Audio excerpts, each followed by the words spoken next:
Welcome, everybody, to another episode of Social Business Hour on this February 9th. Hopefully, everyone is doing great. Brian Fanzo, known as iSocial Fans on the Twitters, as always, here with my co-host, Rachel Miller. How are you today, Rachel? I'm awesome. Hey, everybody on Twitter. Super excited to have Jim and Tom back with us to discuss enterprise collaboration. And a big shout out to our badass community manager, Kristen Cardos, who is manning the chaos out there. It's a really busy stream, so I hope everyone's having a fantastic Monday. Yeah, awesome. I'm excited for this conversation. If you'll notice, my background's a little different. This is courtesy of the Cosmopolitan Hotel. I'm in Vegas for IBM Partner World. So we're doing this live from the hotel, which is part of the fun of the Google Hangouts. We kind of do this as we tour the world or as life goes on. So like Rachel said, I'm excited to have two returning guests from Social Selling Hour of 2014 to join us today. We're kind of talking collaboration, enterprise collaboration, how that enables social selling, all the different things that kind of fall in there. So a personal passion topic of mine, so I'm excited for this conversation. So first, go ahead, Jim, introduce yourself, let people know what's going on with you, and especially if someone's new to Social Business Hour. All right, so thanks, Brian. So yeah, it's great to be back for a second time. So I'm with IBM in Engagement Strategy Manager, and also the founder of Executive Social Academy. And basically what I get up every day really excited about is helping people in organizations kind of shift and transition to social collaboration and digital engagement. So. Awesome. Yeah, I'm excited to have, we're here from the IBM event. Excited to hear and talk about, some of the things that you guys have experienced, especially from that large scale. That'll be fun. Yeah. And Tom, welcome back as well. And I know you are not at IBM or in the continental United States, I don't believe. No, it's great to be back. Thanks for the invite back, guys. My name's Tom Skotidis, and I head up an agency in Sydney, Australia. We specialize in B2B social selling in the APAC region, and have been in Australia for the last 10 years and love this part of the world, and very passionate about social media for B2B organizations and demand generation and lead generation, and talking today about enterprise collaboration and how I see it as a key part to social selling. Awesome. Yeah, we're excited definitely to have you guys back. One of the things that we're talking about enterprise, and I guess this will be the first curveball of many, what do you guys qualify as an enterprise? Because it's something that I often kind of argue or debate about when I see data that says this is enterprise data, and does that mean over 1,000 employees? Does it mean a certain revenue? So I think to set the bar, I would be curious just how you guys quantify or kind of answer the definition of what is an enterprise when we're talking about enterprise collaboration. So Jim, I'll give you the chance to answer that first. Yeah, I don't know if there's a threshold number. There's probably is one somewhere, but differentiating between sole proprietorships, kind of small medium businesses, and large-scale enterprises. Some large number, but I think also it has to do or be characterized by organizations that are perhaps multinational or in multiple locations. With a large partner and client base. I don't know, what size, number of employees, but I think there tends to be a pretty large gap between small medium business and then when you're jumping up to 1,000, 10,000, plus employees in multiple locations in multiple countries. The challenges in collaboration and teamwork and culture start to really shift. I tend to think of it as going through a whole new sound barrier.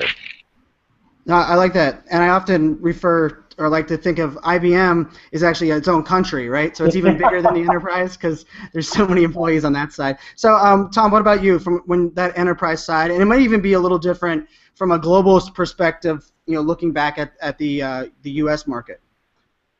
I agree with Jim, and I would just add to that any size at which entropia sets in, where chaos starts setting in and information does not reach the right people, and there's confusion or lack of knowledge capture, That's, I think, when you begin to act like an enterprise, and that could be as as small as maybe 50 or 100 people, maybe 200.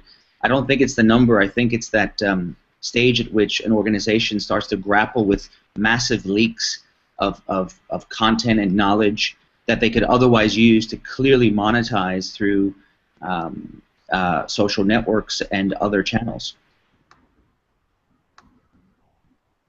No, I like those definitions. I really just wanted to, partially set the bar there for that conversation. And actually, one of the things that we talk about a lot, actually, Daniel, my business partner, and I kind of talk about enterprises want to start to be as nimble and think like a startup, and startups like to, use collaboration and think outside the box and even leverage other company resources so that it can be more like an enterprise when it comes to full collaboration and taking advantage of some of those. So that kind of leads us into question one. Collaboration is an essential part of business. We've kind of talked about that. What is your definition of collaboration itself, and how does it apply to enterprise companies today? And Tom, I'll let you take a first stab at this one. Well, there's many definitions. Mine, a working one for me, is that set of behaviors and tools that lets the right content flow throughout an organization, or its key arteries. And I think tools are important, but as part of the definition, but I think behaviors and culture as well are probably more important as part of the definition of enterprise collaboration. And you guys know that I'm very much focused on external social networks and external social selling. I actually see enterprise collaboration as being on the same coin as social selling, one coin, two sides. On one side you have enterprise collaboration and flow of content and the emergence of internal social sellers, as I call them, people within the company that are, creators of content, commenters on content, influencers, and that obviously acts as a spawning ground, in my opinion, for social selling on an external basis. So my definition is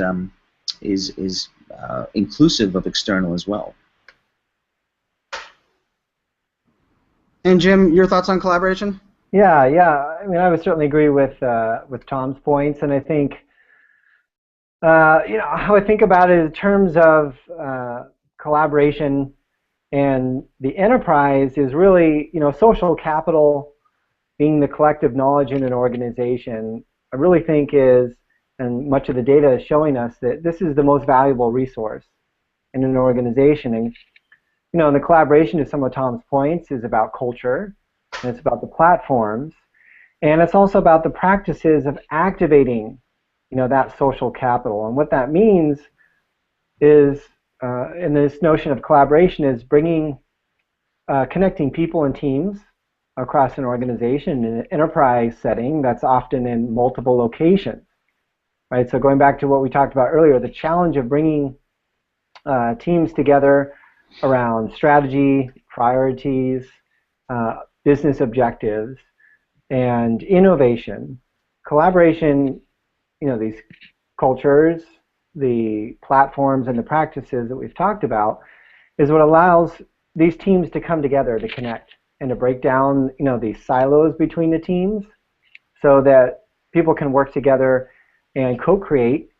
And I think one of the most valuable things in the terms of the enterprise context is by connecting people across the organization and across teams, different parts of the organization, you're able to bring the best solutions and the best answers to any particular problem, or client need, or partner need, or opportunity, or change in the marketplace. So that's kind of a long answer for you, but that's how I think about collaboration in terms of the enterprise space. No, and I like that, and even the conversation from the standpoint of what collaboration means to people individually. We talk about the power of social or leveraging these things. And oftentimes the crazy part of what makes a business struggle is often the easiest thing is communication, because everybody thinks about communication as we all like to talk. We all, we're all in the same building. And I think the thing that really businesses, especially enterprises, are horrible at is that true open communication with a productivity goal or with a goal that is linked to a business need. And I always think of collaboration that, and I even used to refer to like my enterprise, the company I used to work for, I use the acronym, I use the elephant as an example, because we were a big elephant. It took us forever to make anything happen. But if we were able to collaborate with other departments and like bring them in at the right time, that productivity really does kind of ramp up and allow us to do things that might not have been capable or taken twice as long if we did it the traditional ways. Yeah, exactly. Now that's a big part of it is about the speed and for both operations, operational speed, and also in terms of teaming together and leveraging the best ideas and the work that other groups or other departments are working on. So you don't have these silos reinventing the wheel every day, right? So one of the other things when it comes to collaboration that I always think about is interesting is you'll hear people talk or reference collaboration when it comes to social media, or they'll reference it when they're talking about, let's say, cross-department collaboration. One of the other things that I think is really interesting, and there's been a couple of really good blog posts on it, is like the idea of cooperation, which is that collaborating with your competition, but also kind of collaborating and aligning with your partners. I'm at IBM Partner World this week, and I think those enterprises, one of the other things that an enterprise has an advantage of is a lot of times they have that partner network, that ecosystem that they can leverage, and that also comes into play from the sales cycle, or even if you have to sell a complete solution, you can leverage partners to fill those blocks that you may not offer. That I think really is another element of collaboration that we kind of often forget because it's outside those traditional doors. Mm-hmm. So Tom, when we're thinking about social collaboration and how it fosters connections, ideas, and knowledge, and I actually took this from one of Jim's blog posts that I thought was really good about what collaboration kind of leverages, because it really does connections, ideas, and knowledge share, especially from the social selling aspect. That's really what social selling is. You're leveraging these tools, your people, your relationship, your ideas, and from internally to externally. So I'm curious, from your like overall view, how does collaboration play in that social selling success? I think it's big. There's many reasons, but I think a huge one is personal brand. It's never discussed, is it? And maybe rarely. I think that storytelling, connecting with people, inspiring them, becoming a go-to center of information and advice is really how we behave as humans, as mammals. And I think that in social selling on an external basis, we use the personal brand as a key driver of our ability to connect with decision makers, buyers, share their content, build our brand, position it. We talk about these hard, outbound attributes of social selling in the personal brand. I don't know why we don't do that with an enterprise collaboration. Obviously, we're not selling stuff for a monetizable figure, but we are selling still internally, and we're trying to share content, influence people. A lot of people that I work with in marketing often ask me, well, when it comes to external social selling, who do we sell to? We don't sell to anybody. I said, well, you do. You actually sell to the CEO or the CMO or others who have budget. So I think that for me, the connectivity of enterprise collaboration, especially through enterprise social networks like Jive or Yammer or Chatter, is really social selling internal. And I believe that if personal brands can be fostered and encouraged to emerge, which often are not, because people sometimes within organizations find them to be quite confronting. If there's a culture that allows for the development of personal brands and that type of storytelling, I think you'll see greater adoption of information internally. Yeah, I'm happy that you mentioned internal communication. In another life, when I was doing sales training, we did a lot of courses based on that. Companies would come in, particularly enterprise, and that's what we would spend our time focusing on. Because you are selling in a way if you're between departments, and having a culture of collaboration and knowledge sharing is really the key to success as your company grows. If I can add to that, I wish marketing would also get involved at a much greater level at the internal enterprise social network level. I know that in Asia Pacific and in Australia especially, a lot of enterprise social networks are, or the decisions for bringing them into an organization are driven by IT and by internal comms. Look, I don't have the expertise that you guys have, or you, Jim, but I have a profound belief that marketing needs to play a much bigger role. I don't know if it's going to play a governing role, but a much bigger role in enterprise social networks and enterprise collaboration, because I see that at least 50% of that output could be used by marketing for external sharing, not the confidential content, but for demand generation, for positioning, for credentialization. I just don't understand why. I think marketing needs to stand up, and I think if they do play a bigger role, I think that will also shift the culture toward greater adoption of ESNs and enterprise collaboration. I could be wrong. I'd love to hear your thoughts. Yeah, that's an interesting point. I think part of it is geographical in some of the trends. So from where we sit in the engagement with our clients around the world, you do see some interesting trends. So to your point, across Asia, often being led by IT, where it's interesting, where in North America and Western Europe, the two groups that we see most strongly leading social collaboration platforms now, or at least in some kind of parity with IT, but marketing, and interestingly, human resource departments, in driving, setting up collaboration platforms to bring teams together. And I really think you touched on some good points there. In today's world, this whole notion of social selling really is no longer limited to those in a quote sales professional position, right? So you have people really in many parts of the organization acting in a quote kind of client-facing role and able to influence the marketplace, help people make better decisions in their selection and buying process. And so you have people in marketing roles, people in services roles, technical support roles, product development roles, really through social, either in their enterprise, collaboration platform, or externally in, social media channels and so forth. Through those engagements where you have this wonderful one-to-one connection between people and people, right? Business is about people. It isn't about engaging with a logo. How do you engage with a logo? You don't, right? You engage with people, and people crave wanting to engage the people behind the logo, right? That's where the authentic engagement, and that's how you build the trust. And what we see so much I came out with a recent, I don't know if we mentioned this, Brian and Rachel, in the last talk, but the recent social business study that we published on some of those findings where people really look to those individuals, we say this all the time, you want to do business with people you know, like, and trust, but that's really true.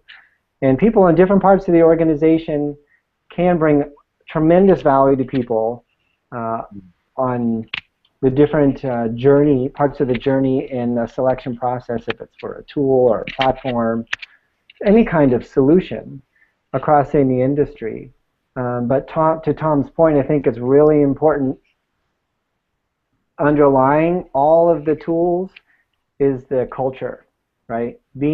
People need to feel that it's okay, it's safe, it's acceptable, and it's supported in the organization, that they share their knowledge, their expertise. Obviously, it's good to have some kinds of guidelines, like best practices, but creating a safe environment where people can share their expertise can turn large organizations, and this is what I think is kind of a dichotomy of enterprise versus startup. When you have IBM, for example, in our collaboration solutions, competing in the marketplace against very small startups. But I think for all enterprises, here listening, I think one thing they can really take away is that your size is your advantage. If you are able to energize, engage, and activate your employees so that they can go out and share in their own voice, in their own way, and talking about their own part of the puzzle. But, Ryan, you talked about the elephant. Well, some people know a lot about the ears, and some people know a lot about the feet, right? And they're passionate about that. So let them go out and share their expertise about their part of the elephant, can really influence the marketplace. So. No, and I love that conversation because one of the things, there's lots of great gems in there, and that report that you're citing, a couple of the things I thought were interesting when we talk about social business kind of adoption. It's still a CEO initiated or a CEO signed off, implementation at most companies, which I think is still interesting. But marketing being a common touch point or entry point, I think it often has to do about the budget. I talk a lot of times, I created a Yammer and a Jive network at 2 different companies, and I started getting marketing involved when I needed marketing dollars, right? I knew they had a bigger budget. But, one of the other things I thought that was really interesting you said, Jim, that really hit home for me is every employee sells, they just sell in a different way, right? So some of them sell it externally. Some of them sell their coworkers on what they're doing so they can tell a story, create content, and then that can be shared. But if that collaboration isn't happening, all those things are kind of so disconnected, you're not taking advantage of that size that you talked about, Jim, because I think you're completely right. And when it comes down to culture, it really comes down to trust, because you have to be able to trust that your coworkers are going to do the same for you, but you're also going to trust that you're going to get rewarded, because too oftentimes, if you don't trust that you're rewarded for collaborating, you have to be the whole elephant, and that means you're slower. That means you're going to be behind the behind the times. But if you trust that you can use all of your great assets of the company to make up and get that elephant moving, which I don't know how this whole conversation's now elephant as a example, but I think it's a great conversation. I think the culture before we talk tools is really important, and I'm glad, Tom, that you went there with the Enterprise Social Network, because that was my job in life long before what I'm doing today, and so much of that was I would never talk about tools. I would try to help people in culture, and the tool was easy. I could give them a YouTube video and they could learn the tool, but it would take me 9 months to create a culture that allowed human resources to talk to product, things like that, that are really important when we talk about that. So I know in question 3 we kind of hit a little bit on employee tools. Customer tools is an interesting one for me when you're talking about collaboration, because just full transparency, we were all kind of collaborating on a Google Doc live just before the show went live, and Rachel runs and manages Google Docs for every single one of our guests that we have booked out through May. And that's really how we're able to do this, as part of our job, but it doesn't take us hours on end because we're able to collaborate and we're not passing document, we probably would have been 45 emails between us with an attachment if we had not used that Google Doc. Just think about that for productivity. So when you think about customer tools, roles, the role that plays in enterprise collaboration, how do you kind of think that kind of fits in there? I think, Jim, I'll give you the first shot at that one. Well, yeah, the tools are critical, and like you said, having instead of having, for example, email threads with passing documents back and forth, right? Having it all in a central place. It's really about speed of business. Being able to collaborate, co-create, innovate at the speed of business. So whether you're brainstorming on new products, you're reacting to changes in the marketplace, or collaborating on a group discussion like this, I really think these tools are critical. And in that study I mentioned, we can see the data shows that those organizations that use these tools are able to take new product to market faster. They're able to innovate new offerings, faster, and they're better engaged with their customers and partners, and then in turn building greater loyalty. So things, metrics and KPIs like customer retention start going way up. So, I know we talk a lot about, collaboration or communication, but really when we think about it, when when we're looking at the different businesses we engage with, it's really about driving business outcomes, and the ways people think about it in terms of increased margin, decreasing costs, increasing the efficiency of process and operation. All of these kinds of challenges that an enterprise faces when they're running a large operation across multiple locations and countries and so forth. If I can just jump in, tools are critical. They increase productivity, efficiency. There's no question. I keep coming back to culture, and I keep coming back to a lot of people that I talk to, CMOs or COOs, senior people, talk about we have to change our culture first before we get this right. And that phrase is mentioned hundreds and hundreds of times and nothing happens, or it happens over 5 years. I have a very good friend, a good man, a good professional who works in enterprise social networks, and he shared with me that Asia Pacific, his belief is that about 70% of the top 1,000 companies have ESNs, enterprise social networks. Of those, maybe a third have deployment, and of those who've done a full deployment, maybe 5% are consistently using it and generating the right information and revenue from it, or at least content flow. And I really think that people talk about buying tools and then they don't do anything with them because the culture doesn't change. But culture changes over a long period of time. So I always believe in, I once had a mentor, my boss about 6 years ago told me, when it comes to digital marketing, he said, a good plan today is always better than a perfect plan tomorrow. And, in my life, that's one of my top 10, quotes. I'll never forget it. Anything I do, if I have a good plan today, one that makes sense, it's not amazing, but it's good, it's decent, I will do it. Maybe it's my personality, but I will get stuck in. And I won't wait for the perfect plan. I think companies wait far too long for the perfect culture. I don't think it will ever happen. I don't understand why companies can't, well, I do understand why, but I wish it were different, that CEOs and CMOs would sit down and go, you know what, and heads of sale, we're going to change culture from the bottom up. Maybe we just modify KPIs. Maybe, the way people in sales or people in other roles have KPIs around A, B, C, and D, we're going to put a KPI in that you have to contribute at least one post per fortnight to our enterprise social network. And a lot of people might say, well, you can't do that. You can't force people to do that. It doesn't feel fair. But people sign up with job descriptions that actually impose KPIs. So it's not about being fair or unfair. It's part of changing culture, maybe one habit at a time, including with social selling at the external level. LinkedIn and Twitter and Google Plus are phenomenal social networks, and social selling is bandied about as this incredible new discipline in B2B marketing. The truth is, if you've clocked the thousands of hours that my agency has and I have, and you have spat blood in the face of failure and victory, you kind of figure out that most people are not doing social selling the right way, and not even consistently. Again, it comes down to, why would I do it consistently when I can just pick up the phone and hit my quota? My manager hasn't forced me to connect with 10 people a week on LinkedIn.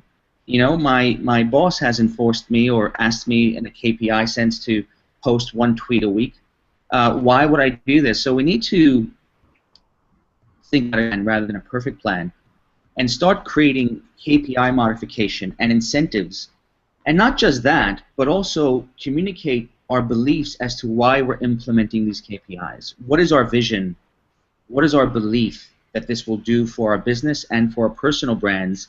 And then literally make these changes in people's contracts and enable them to have that economic and personal incentive, all done very collaboratively, not in any way in a forced manner. But I see this is critical to making tools actualize. Otherwise, culture that's busted just isn't going anywhere, and we're seeing this in the bankruptcies around the world and companies becoming disrupted. Yeah, I think one of the biggest problems, I'd say some of my biggest failures were trying to throw tools at a people problem. I think too often we try to use tools to solve a people or a communication problem rather than leveraging the tool to solve a scale problem, because that's really what we want. We want to be able to scale, increase productivity, and it comes down to social selling, it comes to social business, it comes to marketing automation. I mean, all of these things are trying to refine productivity and scale, but if we try to use it to engagement or to like fake there it's a human, that's when I think these things become a real problem. And training as a whole, I know, Tom, we talked about that last time we had you on Social Selling Hour. The emphasis on training is still it's way underestimated. We do it when they're new hires, we do it when they have a new tool, and for some reason we believe that something doesn't change over time. And you can look at the iPhone as a great example. I mean, someone that knew how to use an iPhone 3GS 2 years ago would not be able to navigate an iPhone 6 today, and that's a customer-friendly tool, let alone the changes that other tools kind of fit and happen across the board. So I think when we talk about these tools, I love that conversation, looping it back to culture and focusing on why you're implementing a tool, fixing that, and then using the tool to just kind of scale. And I know, Jim, that's pretty much your bread and butter. I know your podcast, I love listening to it because I think you hit that same kind of flow as I do when it comes to that, the tool leveraging the wrong things oftentimes. Yeah, no, I totally agree 100% with your points there and Tom's comments. It's it's really, when you look at this again, deployment again and again and again, you can generalize it as about 10% tool and 90% is about the training, the education, the leadership, the change management, and that process. And it's it takes, to your point, it takes time. And I like Tom's comments about just getting started, and that's really what we've seen be successful is just understanding that it's a journey, right? And a journey is made up of many small steps, and it's those slow transitions in helping teams move one process at a time, one communication vehicle at a time, into this social collaboration environment, so that you're building wins, and social collaboration starts to become a habit. And once you get past a certain point, it's like the curve. You hit that inflection point, and you really build. The momentum carries it forward. But that takes a lot of very strong leadership. It takes a lot of role modeling from senior level and mid-level managers, and culture change and embracing those people in the organization. They're usually at the mid-level, who are the early adopters. I call them the change agents, the key influencers, right? Who can, who get it and can help their peers. And so, to your points earlier about scale, how to scale culture is really activating these change agents, or these key influencers who can help their peers.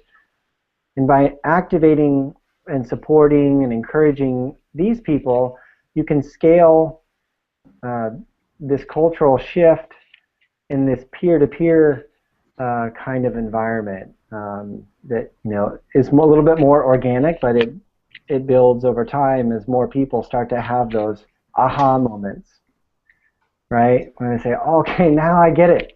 Now I get it. That makes sense. Once they have that, then the light bulb goes off and they start to connect the dots, because it's really about a mindset. It's about approaching work differently, internal work and external work with potential buyers or your clients or your partners, and how you work together, how you co-create new planning together, new ventures together, new campaigns, new offerings. So, but it's a journey, and it doesn't happen overnight, like you said. But I think it's something you need to be very intentional about. And once you think you've done enough training and leadership and culture and change, you're about halfway there. Yeah, I think management, they always lead with the what and they throw tools at people, but they forget about the why. And I think the mindset shift changes faster if you lead with the why and focus on, okay, we're doing this because it'll make your job easier. It's going to make us more money. And I know, kind of to lead into the next question, when we had you on last time, Jim, we talked about the 360 network. And so question 4 is, how can enterprise effectively collaborate with customers, prospects, and competitors? So, yeah, that's an interesting one. Tom, sorry, go ahead. You want to jump in? Oh, no, feel free, Jim. All right, so, I definitely see with, prospects, the beautiful thing, and, we've seen many organizations starting to do this quite successfully, is using a social collaboration platform, which we often think of as something that's internal. Well, you can also create a social collaboration environment, and we touched on this earlier in the discussion, where it's almost like a hybrid, right? It's people inside an organization can contribute, and then people outside, partners and clients, they can come in and contribute as well. So, to share ideas, ideate together, collaborate, and it presents an opportunity where you can get great direct feedback. Are you guys getting this ringing? Yeah, I think someone's Skype's calling. Someone wants us to collaborate on multiple video platforms, I think is what's going on there. But I think, I mentioned podcasts. I just did a podcast, Social Business Unboxed, and had Martin Jones from Cox Communications talked about how they're doing this, where they're engaging directly with their customers in inviting their input and feedback and ideas on new offerings that Cox Communications can bring to market. And so it's really what they found is that this is really accelerating their innovation cycle and helping them think about opportunities in a new way and get different perspectives than they may have had maybe inside the organization. So I think it's it's certainly a wonderful, very healthy, and honestly a smart thing to do. And in terms of competitors, I think maybe that's more of a sensitive issue. It maybe depends on the business, but you are seeing organizations starting to look at, well, let's recognize where we compete, but let's also recognize where we have synergies, where we have complementarity. And maybe there are some areas that we can agree to set aside this, the competitive nature here, but we can agree to maybe co-create new opportunities here in this space. One, for example, Apple and IBM, right? I mean, one of the most famous ads ever in history, right, is the Apple ad that was, the person, throwing the hammer, smashing the screen, right? So. Yep.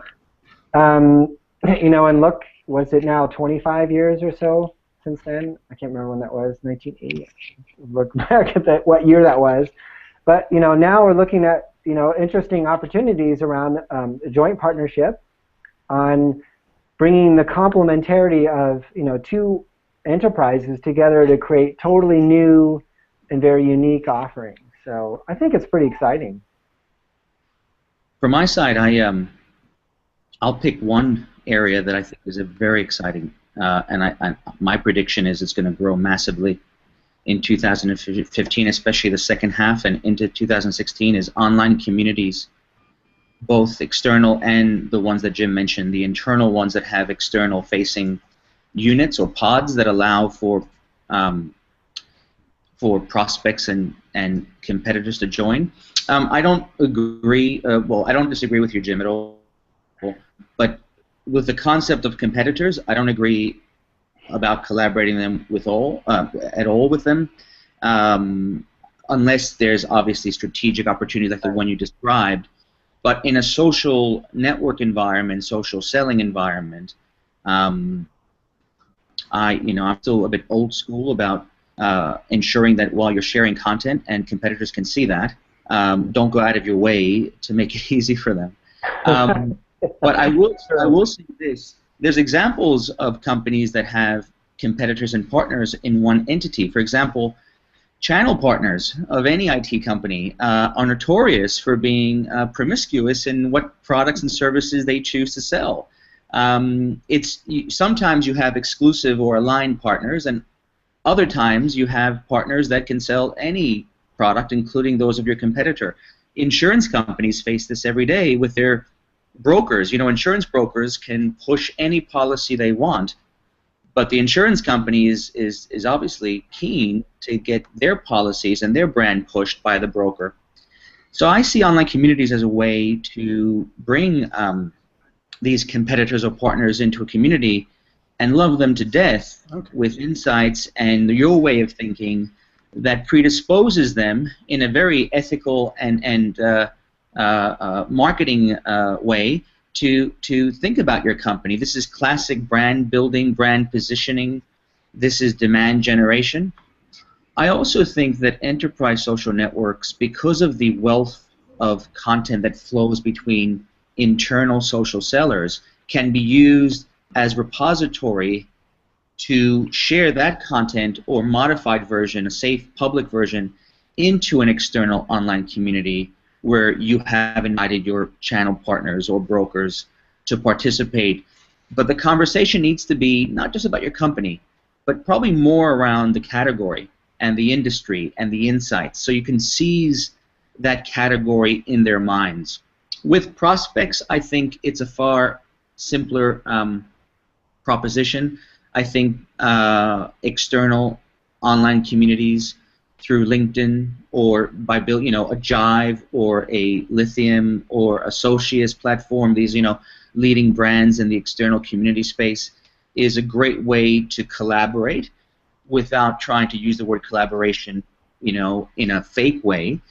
To collaborate, you need to think about the category and the industry and insights and understand how buyers want to buy today. So rather than build a community to clobber them over the head with a sales pitch, which won't work, is how about you build a community that's not company branded, but instead is branded around the category and the solution that you're trying to espouse. And I guess let me jump in on that point, because I think that's where I was going with, collaboration with your competition. The idea where you're saying that, I love that idea of an online community bringing people together around a shared purpose or shared passion, not that it's just, hey, you have to only talk on my channel. I think part of that is, hey, if we are all kind of working in one big fishbowl, there's lots of fish for us to kind of swim, but if we have to each go to each one, it gets such a divided message. And I think that too often brands assume that if they're all kind of leveraging one joint community, that they're all sharing all company secrets. And I think that's kind of where the model is kind of switching, because in social, we're having these these conversations in a public forum. And yes, you can leverage these content to do what you need, but I mean, in the long run, we might not be a direct competitor on a direct sale today, but I mean, the idea is that we're coming together in one location that's talking about the greater purpose. So I think that's where I was referring to that true idea of collaborating with your competition. Sorry, Tom, I didn't mean to cut you off on that, just because I like that. I love the focus on like the online community, and it's kind of a good segue in our question 5, because when we're talking about these enterprise collaboration, when it comes down to it, a startup is more nimble. I mean, I left a 40,000 employee company and went to a 138 employee company, and it was crazy culture shock for me, because it went from, I wouldn't say everybody was a number, but we worked in our own silos, to where I just walked around and had lunch with every single person in the company. So when we're thinking about lessons that an enterprise can leverage from these startup cultures, because they have the culture that the enterprise wants. The enterprise has the collaboration, the knowledge set, and the insights, and really the overall global perspective to scale that a startup wishes they have. How can an enterprise leverage those startup secrets to kind of grow their collaboration and culture? And Tom, I'll let you jump on that first if you want to jump on that one. Well, there are a few ways. I'm not an expert in management consulting and company-wide transformation, but I do know a good plan. And a good plan for me is mimic startups, for example. Study them and companies are already doing this. Enterprises, they're launching new startups or buying existing companies that are more nimble than them, in the hopes of tapping into that pure culture, pure energy, pure drive to collaborate. I also think that companies should maybe also create pilot groups, if they're finding that it's hard to get, a deployment of any enterprise collaboration tool internally. Maybe they can deploy pilot groups of people who, based on previous behavior and history, are quite keen and quite able to create a case study, so to speak. I think you need to start small in many cases, and either a pilot group or launch a startup, or in a bigger way buy one. But I still think that companies are still trying to be perfect and do things perfectly, and it's taking them years. And I think these nimble competitors are coming out every week launching something that's disrupting these larger companies. So I think the culture of startups is a huge learning opportunity for large enterprises. And personally, I hope that however big my agency becomes, that I continue to have that hungry, desperate, driven, that forces me and forces my staff to collaborate. And I just think that large enterprises have gone dull in many cases. Their culture, it loses its shine. And look, I'll stop there because my experience is limited to a certain point. But Jim, I'll pass to you. I'd love to hear your thoughts. No, I love that, Tom, because it actually sets up Jim perfectly, and I can even do the segue in between on that. Some of my blog posts in the end of last year was focusing on, if Big Blue can change and drive culture change, no company has an excuse, and I truly mean that, because I was seeing things like, the people doing keynotes and the people that are doing events being focused, that they aren't wearing shirt and tie and traditional, what you would have thought that position would have had at a global conference. And so, Jim, I'd love to hear that kind of that no tie. implementation of that startup culture. And yeah, I know you're no tie, no blue jacket. Yeah, I agree with all those points, and I do say that in the different podcasts and blog posts and so forth, Brian. So thanks for bringing that up. But if IBM can do it, anyone can, and I really think anyone can. In terms of what you can learn from startup organizations, I think my perspective, on that is you really have to you have to be very intentional about it, and you have to be very purposeful about it, because with increasing size of organization, it's really easy to get into processes and the mindset of, well, this is the way we do it here, and this is the way it's always been done, or it's been working, so why should we change it? But I think it's one of those things that's, I think, really important for leadership to lead and drive in almost engineering disruption, and really encouraging different units, different teams to challenge themselves to look at problems differently, or do things like Tom mentioned, with pilot groups, spin-off groups, acquisitions. I think that's something interesting. Coming into IBM about 5 years ago, I came in through an acquisition of I went from 900 people to, at that time, we were 250,000, which for me, of course, as you can imagine, was a large culture shock. And today we're approaching 450,000. But there have been many acquisitions since then, and it's really interesting to see new ideas coming in, different perspectives from different companies, and being very intentional and purposeful about leveraging these different ideas and experience, and creating environments where it's safe and acceptable and welcome to mold ideas. So that you might have a strategy A, but then also going back to the team, okay, now what might be two other alternative strategies that we can come up with.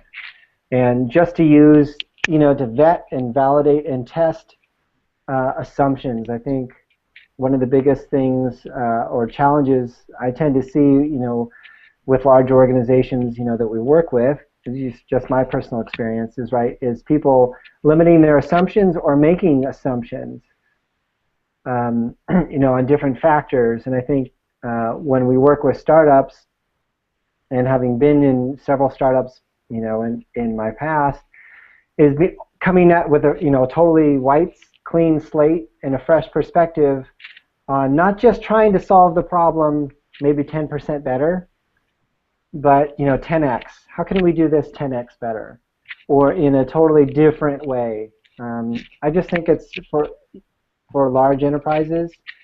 You can really use tools like we've talking about, these social collaboration environments with the right culture to challenge the organization to think differently, and to almost be devil's advocates against ourselves, or the organization, to think, make sure you're incorporating all different views. But these tools can really enable and accelerate that process. I'm curious, Jim. You said the word process. I always think, part of the problem with an enterprise embracing change is they're stuck and set in their process and procedures, rather than relooking and asking, why is that process and procedure even there? And if the answer is, I don't know, or it's because it's always been there, I think that's the great sign that you have a culture problem. Because I think that's, when companies are able to relook at that and reinvent. I think even this current trend of getting rid of direct management or middle management in some of these companies.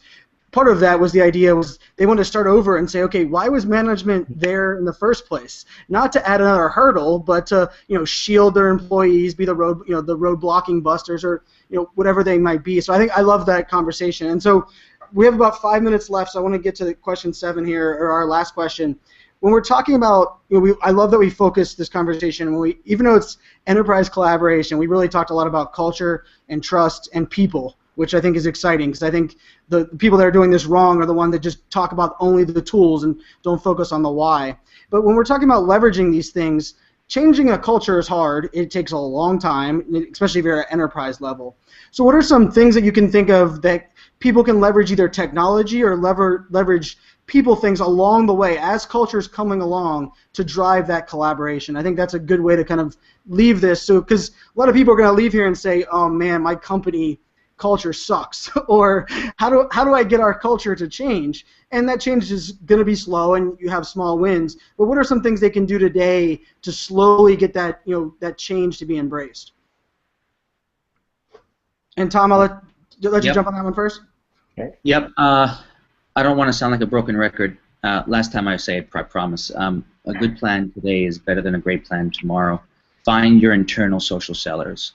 If there's one tactic I recommend, is right now look at your existing enterprise social network or any of your enterprise collaboration tools. Look at the people who have consistently given themselves to improving the lot of their coworkers, giving insights, are able to articulate well the product, not in a features and benefit way, but maybe in a better storytelling way. Meet them tomorrow. Have a coffee with them and say, we want to support you. We want you to become our stories for the rest of the organization. Incentivize them. I don't mean commission. I mean recognize them. Maybe recognize them within the company. Maybe offer them other incentives that make them feel amazing about their job and their contribution. And then train them to be external social sellers as well, because if they can speak well internally and have the right behaviors and traits, then why wouldn't you, Jim mentioned the 10 times factor, the maximization. Why not? We know that social networks provide that kind of to maximize one's brand, scale one's brand, and by extension scale the company. So why not take these fantastic people internally who are already scaling their brands and storytelling within the organization, and also train them for external social selling? There must be in any enterprise, and that's their biggest advantage, at least 5 or 10 or 15 of these people, at least 15 I'd say. If you look at IBM, there'd be maybe hundreds, maybe thousands, Jim. You could confirm that, but Meet them tomorrow, buy them a coffee, tell them we're onboarding you. We want you to be storytellers, both internally and externally. We're going to create case studies. We're going to create video sessions where we tape you speaking to us about what you're doing, and we're going to share this both within our ESN and within social networks. That, for me, I realize it's not strategic and perfect, but that's a scrappy little way to get started today and move people around them to act accordingly. Yeah, that's great. Well, I heard scrappy, so that's a great way to end. Scrappy dog. Awesome. Well, thank you guys for being with us. Any closing thoughts before we sign out? Yeah, Jim and Tom, let us. I think we have your Twitter handles up there, but let us know how they can get a hold of you or any cool projects going on. I know both of you kind of have a couple of big things coming up soon, I think. Yeah, Yeah, you can. sorry, Jim. Sorry. No, go ahead. So, yeah, you can reach me at Jim Clausen on Twitter or executivesocialacademy.com. We've got several, podcasts and things there. Or we're going back on the road with the Be Mobile Work Social Tour, hitting 5 cities across North America in March. Just so it's a great opportunity to come and find out what this is and maybe some great guidance on how to bring this to your organization. And you can reach me on Twitter on @TomSkatidis, one word. Also on LinkedIn and Google Plus and SlideShare. We're doing some great work in APAC and creating a lot of insights. And if any of you are interested in Asia Pacific based insights, feel free to get in touch, connect. But an absolute pleasure to be part of this, and Jim, getting to meet you. Great to meet you too, Tom. Yeah, this is a true example of global collaboration. We're able to do this every Monday at 4 p.m. Eastern Time, U.S. side. But I can tell you the amount of collaboration and people that we've met that are engaging in this around the world, including our guests. We talked about last month. I think each one of our guests was out of the country at different parts of that part of the thing. So it's exciting, and I really love this conversation on enterprise collaboration and really where it fits in the social business and social selling model. So we appreciate you guys not only spending 1 hour today, but we are also honored. You guys are each a guest for an hour in 2014 on Social Selling Hour. So we great examples of leaders that are spending time with the community, and Rachel and I couldn't say thank you enough. So we'll be here again, same time, same channel next week. Thank you, Kristen, on the Twitters for managing the crazy SBiz Hour hashtag. My phone has been blowing up, so I haven't been doing it on since I don't have my monitors, but I will be jumping on those tweets as we get off of here. But with that, we will see everybody at the exact same time, same channel next week. Thank you guys for joining us. Rachel, as always, it's a pleasure. Thank you. Have a great. Cheers, Thanks, all. Brian. Take care. Thank you. Bye-bye.